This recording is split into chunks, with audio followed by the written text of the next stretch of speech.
Eric Shesky's Weekly You Demon. This Catholic dude abides. Culture, society, drinking, philosophy, religion, even politics. Sometimes drunk, often smiling. He's never out of his element. So sit back with a sarsaparilla and enjoy.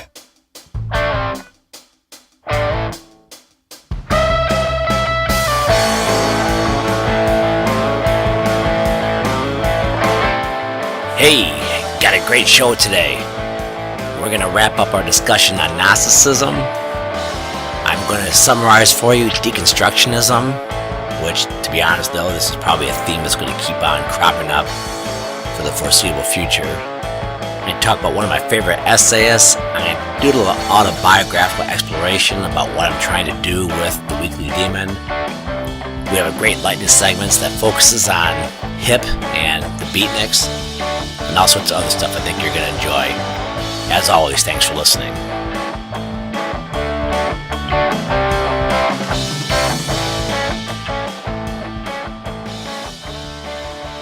So there's a story about a woman at a Cleveland Browns football game last month who got attacked. Apparently she's in the bathroom and a woman was in the stall next to her having sex with her boyfriend. Presumably her boyfriend. Maybe it was a stranger, I don't know. So the woman who got attacked pounded on the bathroom stall, telling them to be quiet because I guess they're being quite loud about it. So the woman who was having sex came out and they met outside the stall and she punched her, knocked her down, gave her a concussion. That's absolutely disgusting. I was a season ticket holder for 2 years. And I used to, I would be at the Detroit Lions at the Silverdome. And I remember having to go to the bathroom, just thinking to myself, how in the world are they going to clean this place? And you can't send a cleaning crew in like with a sponge. I mean, I think you have to go on like in a hazmat suit and a fire hose and just completely spray it down and then let it dry out, and then come back, a couple hours later, then do a conventional cleaning. It's absolutely freaking disgusting. Sometimes I've had stomach disorders. And I used to not be able to get to sleep at night, Saturday night, concerned I might have an attack while I'm there and have to have a bowel movement at a Lions game. It's like the worst nightmare in the world. So these people are having sex in there. And all I could think of was, thank you, Jacques Derrida. Jacques Derrida was a deconstructionist who, through his poignant and intelligent and clever breakdown of language, taught that words have no meaning, and therefore anything you think you know, you really don't know. It's strictly subjective to yourself. It's all feeling. It's all what you think. And therefore there are no societal or moral norms you need to follow. And Derrida thought he was doing a real cool thing. He was thinking he was setting society free to pursue their passions, do whatever you want without any sort of restraint whatsoever. I'm guessing he never was at a Detroit Lions or Cleveland Browns football game and saw the bathroom in there and envisioned people having sex in it. I mean, here are the things that people like Derrida don't understand. You don't want to give a toddler a loaded gun. You don't want to give the typical man a loaded penis. These things need to be controlled. If it's not, things get out of hand real fast. I mean, Derrida just died in 2004. Here we are 15 years later and people are having sex in NFL bathroom stalls. Now, I guess maybe I'm not being fair. Derrida would have the binary. He'd say, well, the power structure put the binary feces at the bottom to favor non-feces. So the non-feces toilet is posited as the idea, the logocentric idea, whereas feces is its ugly binary opposite. And therefore that's just a cultural construct. And maybe this woman was celebrating, feces in the bathroom by having sex on top of it. Maybe that was, that's something Derrida really wanted, because you kind of fight against the binary. So maybe I'm wrong on this.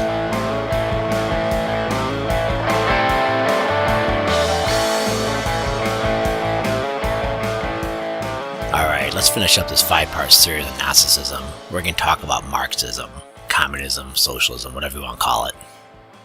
And there are technical distinctions, by the way, but they all amount to pretty much the same thing, which is the elimination of private property and the state taking over everything with the view of creating a new heaven and a new earth here on earth. Marx was a hardcore Gnostic. I can't say this for sure, But it seems to me that Eric Voegelin reserved his harshest Gnostic criticism for Marx, even going so far as to point out that Marx himself was a liar. Marx didn't just deny the transcendent in the form of being an atheist, he hated the transcendent. Just hated it. We all know his saying, the religion is the opiate of the masses. Well, that's just his most famous anti-religion saying. He had tons of them. His most famous intellectual spawn, Lenin, similarly hated religion. Paul Johnson, in his book Modern Times, goes through a litany of examples where Lenin just hated religion with a passion. It's no surprise that Lenin, when the communists took power, shut down thousands of Russian Orthodox churches. But not just Russian Orthodox churches. He shut down Buddhist temples, synagogues, mosques. Communist Gnostic basically taught that all energies have to be directed to the New World. If people are diverting their attention, their energies to the transcendent, towards worship, towards religion, it's just getting in the way. And therefore those things had to be eliminated. In the process of elimination, basically they're persecuted and shut down. That's really all you need to know about it. But I want to now tie back to episode 19 and the LGBTQ movement. I'm going to draw here startling parallels between the communist Gnostic and the gay Gnostic. That's just what I'm calling him, the gay Gnostic. The gay Gnostic teaches that there are no truths. Okay? I don't think that can be denied. They're deconstructionists. It's everything is a cultural construct. Homosexuality isn't a sin. People have just been saying it's a sin for 2,000 years because that's what culture says. Now, there is no male-female binary. That's just a cultural construct as well. Both the gay Gnostic and the communist Gnostic believe in the special knowledge. The communist Gnostic is Marxist economics. For the gay Gnostic, it's deconstructionism. Both seek to remake society. The Marxist wants its paradise here on earth, to the stateless society where everything is held in common. For the gay Gnostic, it's sexual liberty. Do who you want, when you want, where you want. No norms, no rules whatsoever. Everything's open. Both believe in the use of raw power. For the communist Gnostic, it was in pursuit of the higher good, the earthly paradise. And they could. They had all the guns because they won the October Revolution in 1917. To the gay Gnostic, there is nothing but power. And I have to walk you through this a little bit, but under deconstructionism, there is no objective truth. Everything is fiercely subjective. Anything you know is merely subjective. As Jordan Peterson has pointed out, there's really only two options if that's what you believe. One, you become a nihilist. That's the logical thing to do. If there's nothing outside yourself, it's all subjective, just be a nihilist. Or you grab power for yourself and for those in your special interest group. So everything, the gay Gnostic, is a power struggle, is a power grab, and they're just getting their own. They've been put upon for 2,000 years, and now they're going to take their own. That's why they believe in power, just like the Marxists believed in power and the use of it. And for both of these, religion is its foe. The communist Gnostic, they believed in a thing called alienation. This is the thought of the German philosopher Feuerbach, who taught that mankind was wasting its energies, wasting its potential by putting its best qualities onto God. They alienated the best qualities of God instead of using those best qualities to build the earthly paradise. So the Marxists taught we have to stop doing that. All those transcendent energies have to be refocused to making the earthly paradise. For the gay Gnostic, there is no permanent truth. Everything are just quote-unquote truth claims.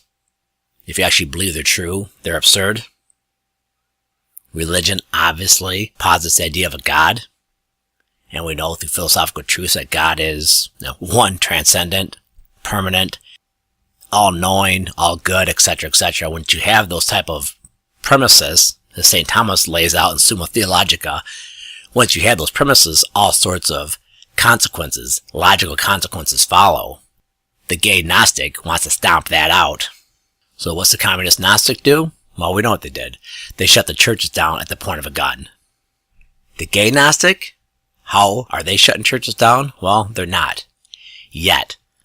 And let me walk you through this, how this will come down, if it's not stopped.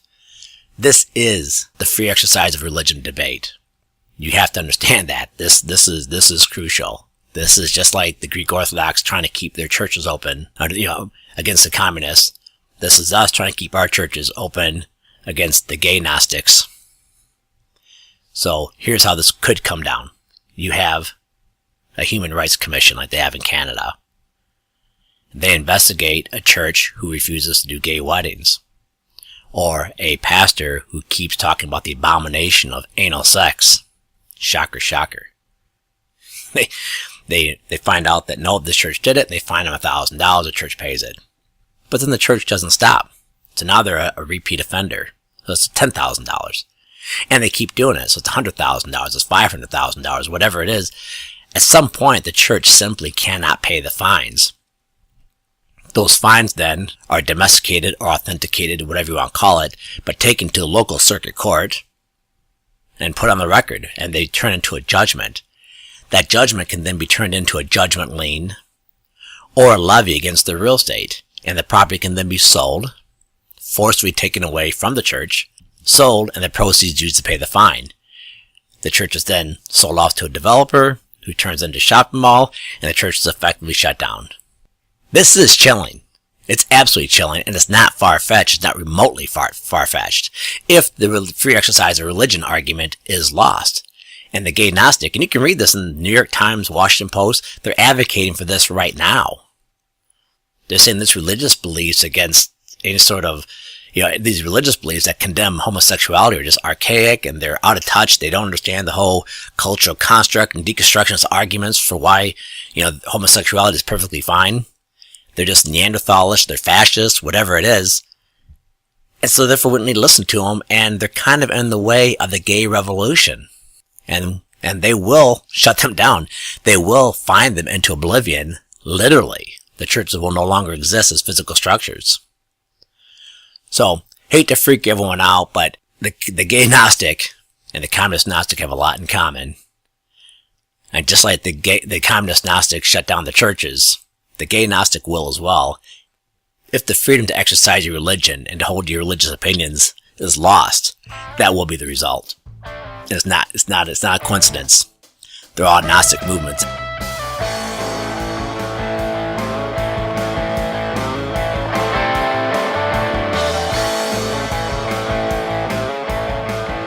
If you're not reading Tacky magazine, you're missing out. It's a free online magazine launched by the millionaire playboy Tacky Theodoropoulos, something like that. Tacky's a fascinating guy. Professional tennis player. I think he played at Wimbledon, actually. I don't think he got very far. I don't think he was great, but he was a professional, which means he was awfully good. His father was extremely wealthy, lost everything during World War II or in that massive inflation in Greece afterwards. I'm not sure when. Completely rebuilt his wealth as a shipping magnate.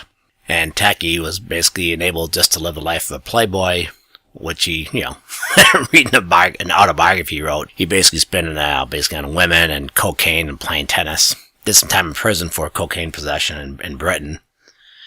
But it's a real interesting guy, fiercely conservative, very pro-life.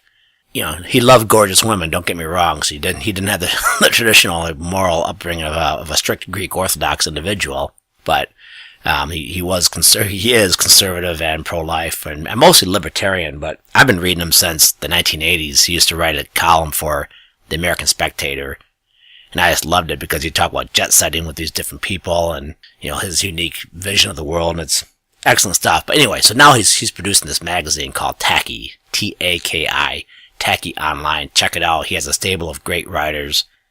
Highly recommended. But what made me think of that is this quote from one of his writers named Steve Saylor.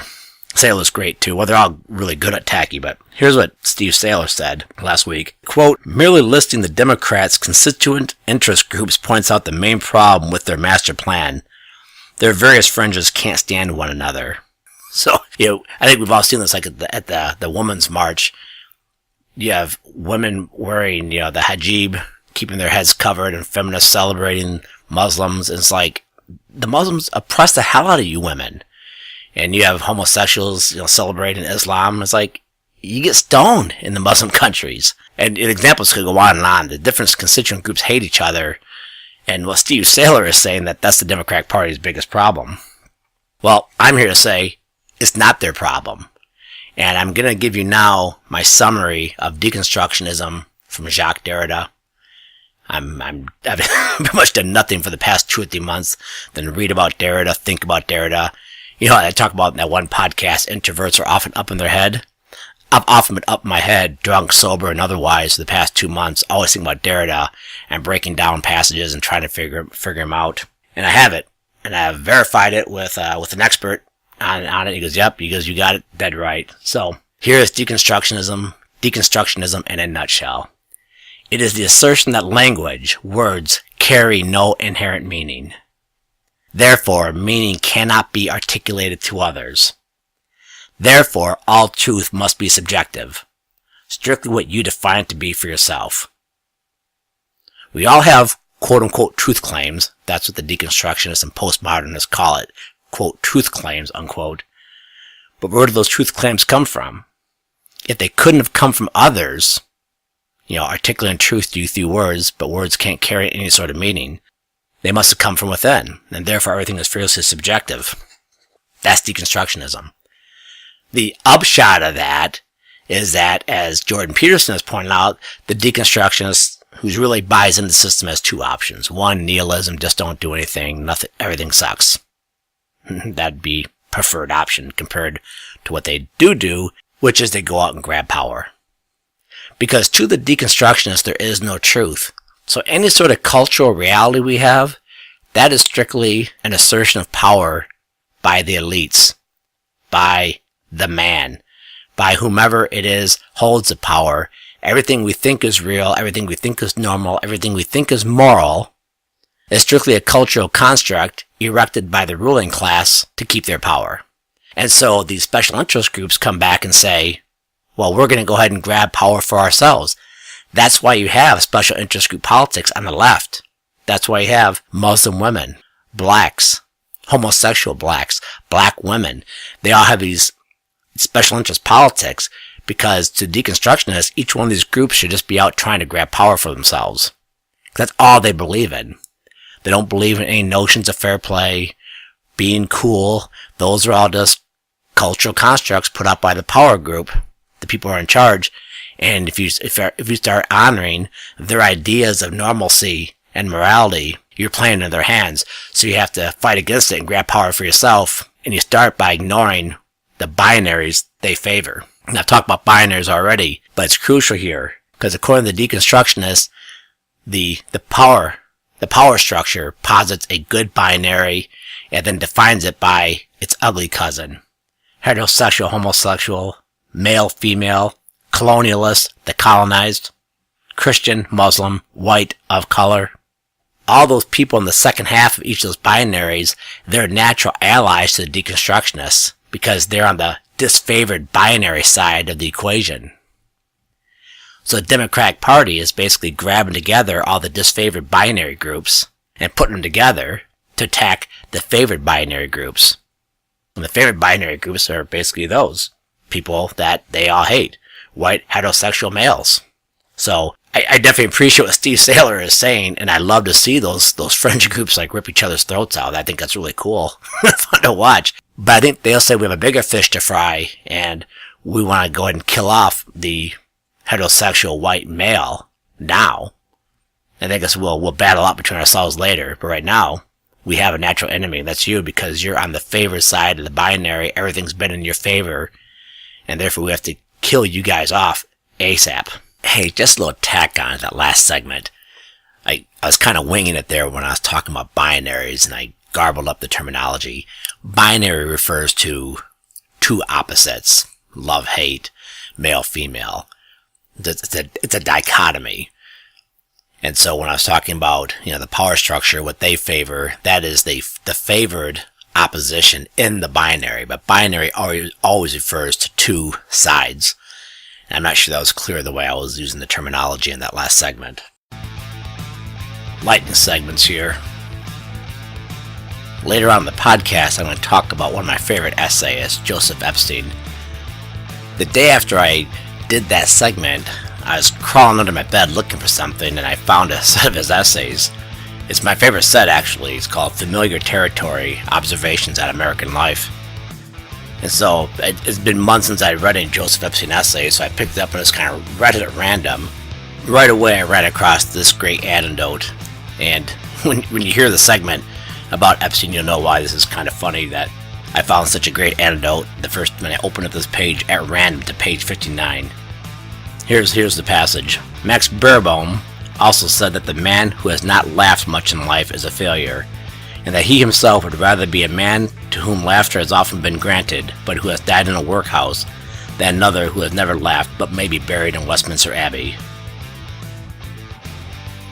That's a great quote. I laugh a lot of times just to myself, so maybe I lead a charmed life.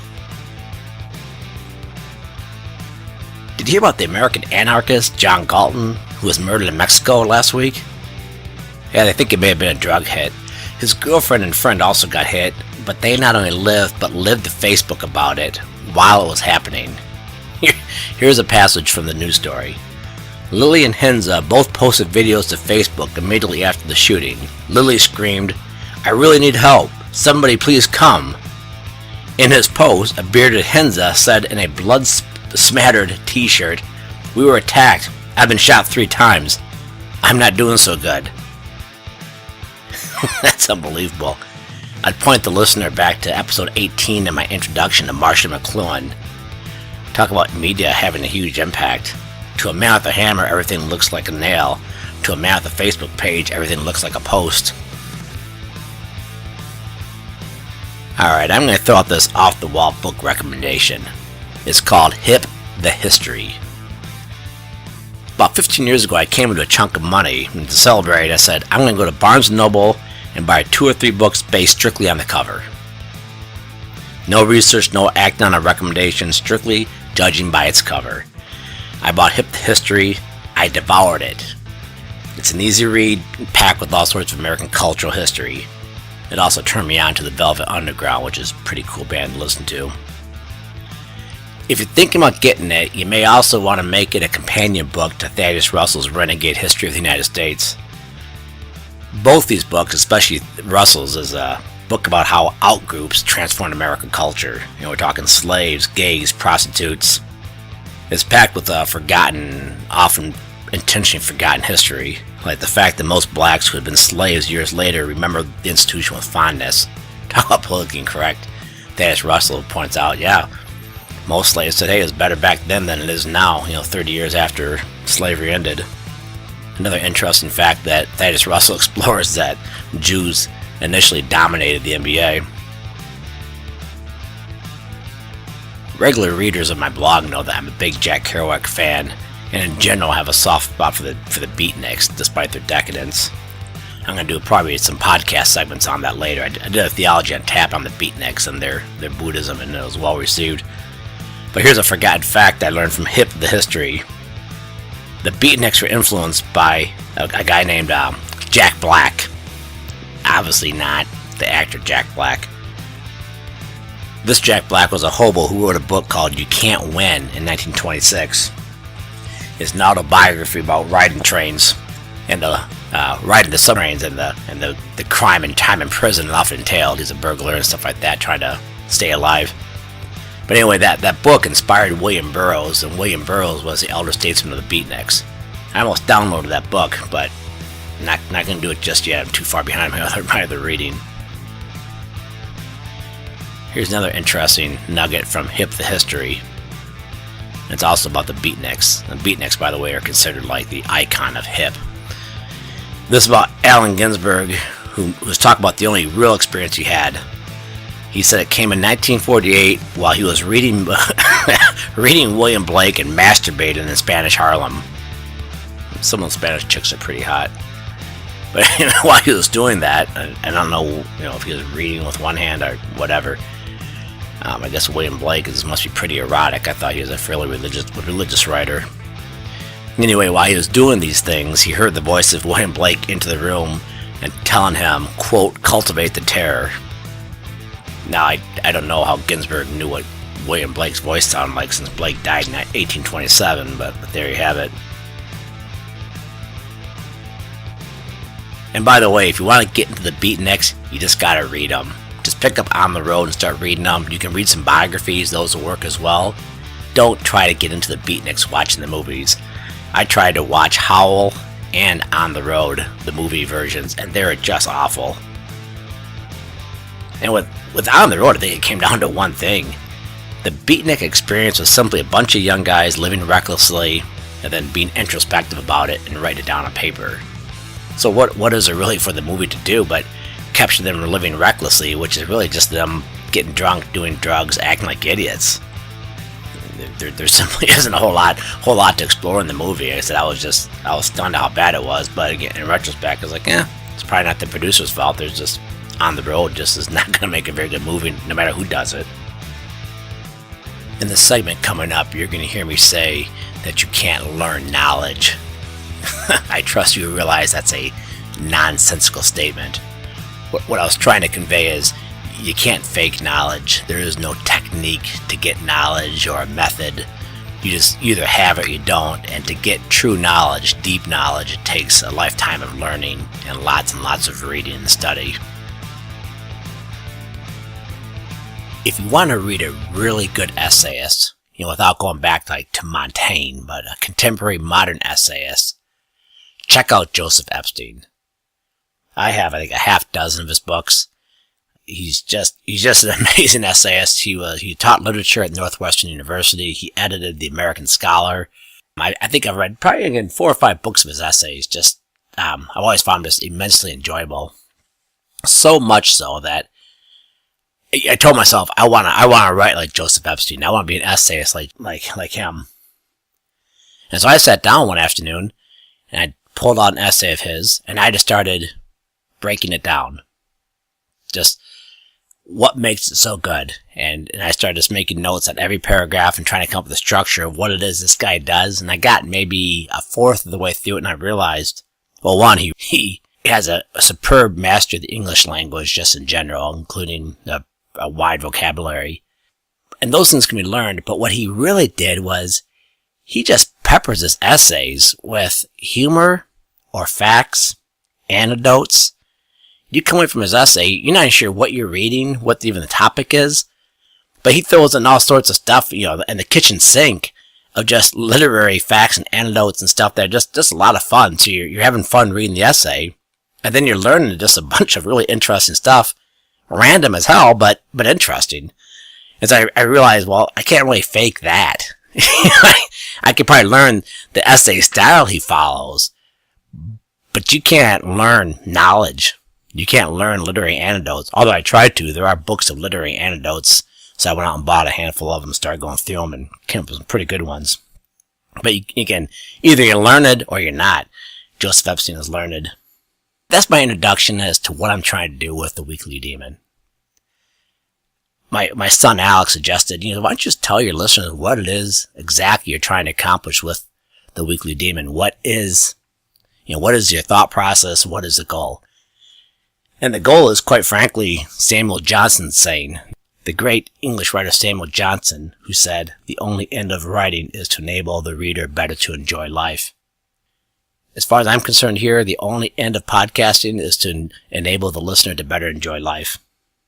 If in every segment someone gets a chuckle and an interesting piece of information that maybe they can share at the bar later, or that they can use to build on in their own thought processes down the road, I'm gratified. I realize I'm not quite at Joseph Epstein's level, but then again, very, very few people are. But that is what I'm trying to accomplish here. Moreover, I'm gearing it mostly to my kids. I'm not sure how many of you realize this, but I started this podcast on a whim. And I really thought only my kids would listen to it, maybe some of my nieces or nephews, but I really didn't expect over 100 listeners like I had very quickly. Within 4 weeks, I had over 100 listeners, and I thought, well, geez, so Pete's was growing that fast, I might as well go ahead and do something more with it. And that's when I started udemonpodcast.com and started taking it to another level, so to speak. Maybe I took it down a level, I don't know. You can be the judge of that.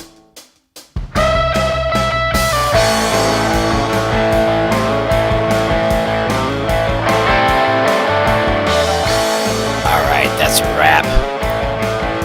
Check out the Twitter feed, check out the Facebook page, go to udemonpodcast.com for show notes and other information. As always, thanks for listening.